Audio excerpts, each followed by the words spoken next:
everyone, and welcome to this week's episode of the Win With Coryn YouTube channel. In this video titled Becoming a Mom, I'm going to be sharing with you the process from pre-pregnancy to postpartum and some practical steps I took that I believe will help any new or expecting mom. And excuse the background noises, this is a mom vlog. Wouldn't be real if I didn't share with you the noises that Chrissy Grace is making in the background. Hope you enjoyed this video.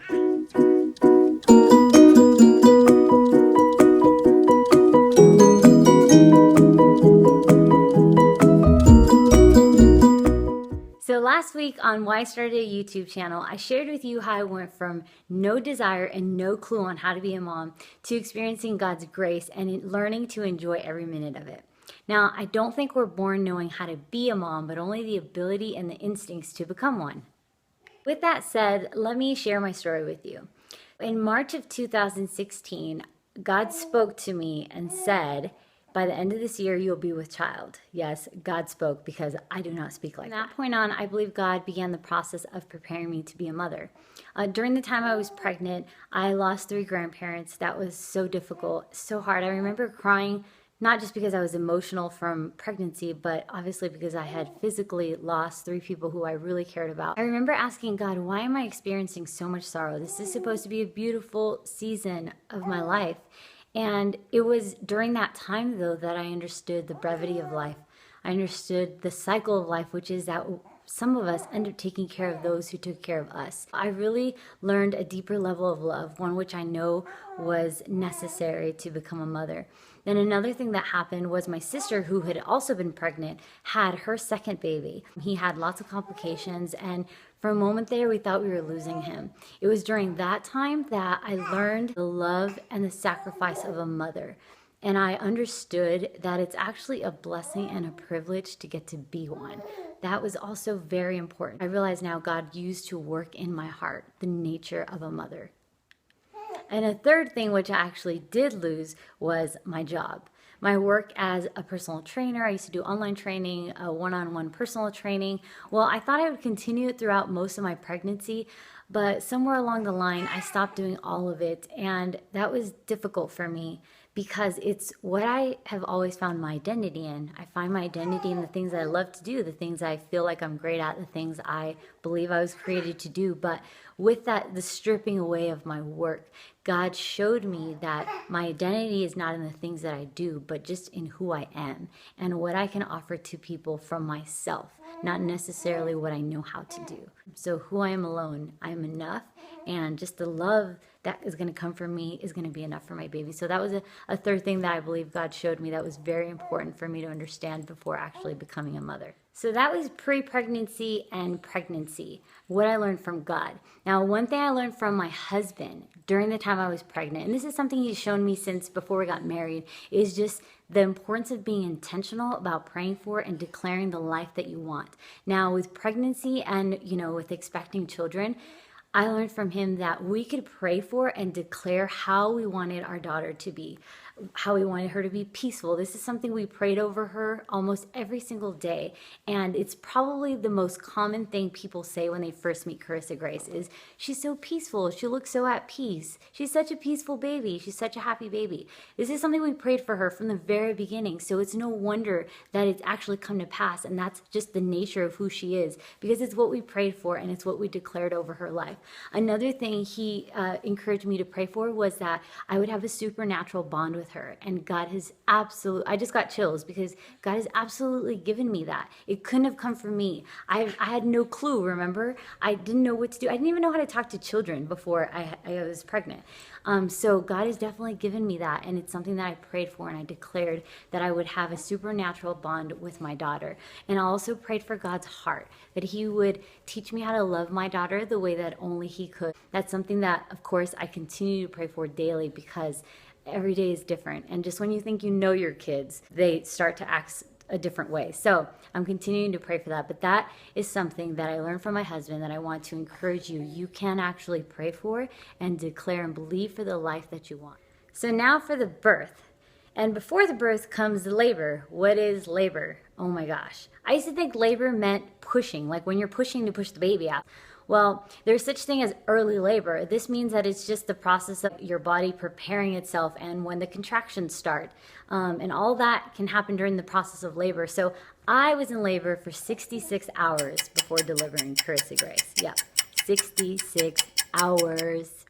Quick backstory, I was believing for a supernatural birth, pain-free. I still believe that that's possible, but let's talk about what happens when things don't go your way. Be willing to adapt, and that's one of the biggest things I've had to learn every day with parenting. But, things didn't go the way I expected them to.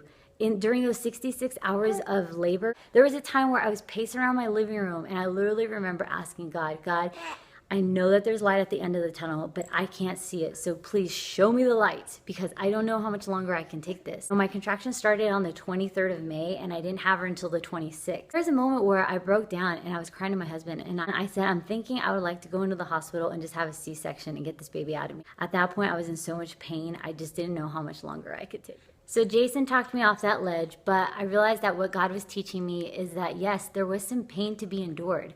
That's called sacrifice. But it was necessary because if it hadn't cost me anything, I couldn't possibly love her like I love her. It's actually such a reminder to me of John 3:16 in the Bible where it says that God so loved the world that he sent his one and only son to die for us. I don't believe that you can have love without sacrifice, and I also don't believe that it's actually a sacrifice if love isn't involved. So that was the birth part. Now, postpartum, actually leaving the hospital, the scariest part. I went from being worry-free before having her to having her and all of a sudden feeling like I have a huge responsibility now, right? Everything changes after you have a baby. And again, remembering before being filled with worry and doubt, I've chosen from the very beginning, from before I had her, to give every worry and every care to God and to trust him that he'll give me the guidance and the wisdom on how to do everyday life with the babies. It was funny because actually leaving the hospital, my husband and I hadn't even figured out how to use the car seat, right? I thought that they take you down to the car and they help you and teach you how to put the baby in the car seat. No, hospitals nowadays aren't allowed to do that. They take you down in the wheelchair and they make sure that you have the car seat in the car, but it's your responsibility to put the baby in there. They actually walk away. They want nothing to do with how you put the baby in the car seat. I look over at my husband and I'm like, okay, you know how to do this, right? I had wanted us to get familiar with the car seat beforehand. We didn't do that. We both sit in the car with the baby and I'm thinking in my mind, oh my gosh, this ship is about to take sail. I can't believe they're even entrusting us to take this baby home with us. But we sit in the car and we look at each other. Clearly, he didn't know, I didn't know. I'm like, well, pull up your phone, look up a YouTube channel, figure out how to do this. How to buckle our baby in so we can leave the hospital. Oh my gosh, I know you're thinking this is a mess. We were a mess. Anyway, we figured that out. We finally get home. Our first night at home with the baby was, to this day, the hardest night we've experienced so far. Neither one of us slept. It just seemed like the longest night. It seemed like 3 nights put together. The baby was just crying nonstop all night. We didn't know what to do. I remember even at like 4:30 or 5 o'clock in the morning, FaceTiming my sister who's in Virginia and has 2 babies. Like, please help me. She hasn't stopped crying. I don't know what to do. So just the struggle of being a first-time parent. The struggle is real, but so is the snuggle. Everything's new to the baby. They've never been out in the world. They were in your womb where it was warm and it was dark and it was comfortable. Neither one of us knew how to properly swaddle the baby. I'll actually, maybe in this video or another video, I'll share with you guys a video of Jason learning how to swaddle Carissa. It was really cute. All these struggles of the postpartum where reality hit, like, oh my gosh, this is really our life. This is really our baby.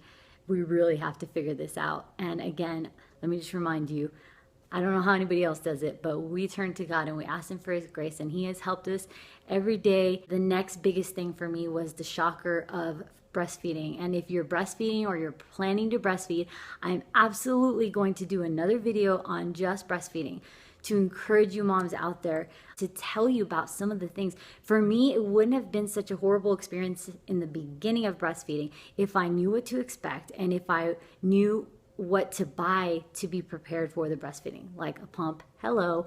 Those are just some of the things that I've had to navigate along the way. So to wrap things up, postpartum, yes, it's been difficult, but to be honest, over these 12 weeks of being a mom, I've learned to love my daughter more and more each day.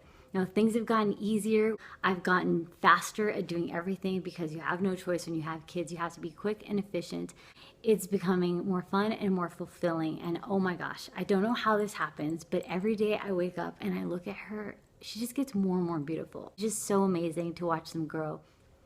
In closing, my message for you is that we all have the ability to become great moms through God's grace.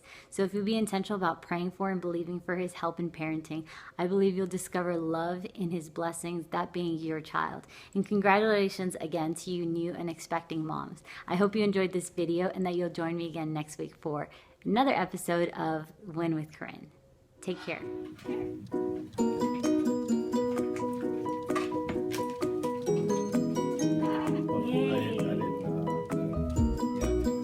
I think you did great. I think it just needs to like pull it a little tighter.